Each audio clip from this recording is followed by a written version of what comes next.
ආයිබෝවන් සුබ දවසක් වේවා සියලු දෙනාටම ආස්වසුම නිවුස් YouTube නාලිකාවට ඔබ සියලු දෙනාම සාදරයෙන් පිළිගන්නවා. ආස්වසුම පළවන අදියරේ සහ දෙවන අදියරේ සියලුම ප්‍රතිලාභීන්ට සුබම සුබ ආරංචියක් තමයි ඔන්න දැනගත්ත ගමන්ම අරන් ආවේ.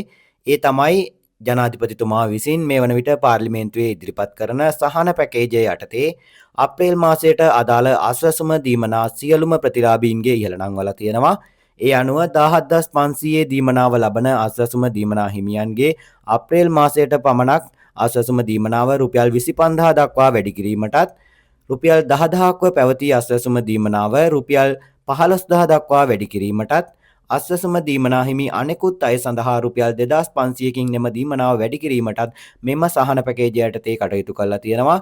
මේ ආකාරයට ආර්ථික සහන පැකේජය යටතේ ඉහළ නංවපු ආස්වසුම පළවන අදියරේ සහ දෙවන අදියරේ ප්‍රතිලාභී දීමනාවන් අප්‍රේල් මාසයට පමණක් ගෙවීමට කටයුතු කරන බව සඳහන් වෙනවා. ඉතින් මේ ආකාරයට ඒ වැඩි කරපු මුදල් ඔබට ඔබගේ බැංකු ගිණුමෙන් ලගා ගන්න පුළුවන් වෙන්නේ කවදද කියන එක සම්බන්ධයෙන් අපි දැනගත්ත ගමන් ඕගොල්ලන්ට වීඩියෝ එකක් අරන් එනවා.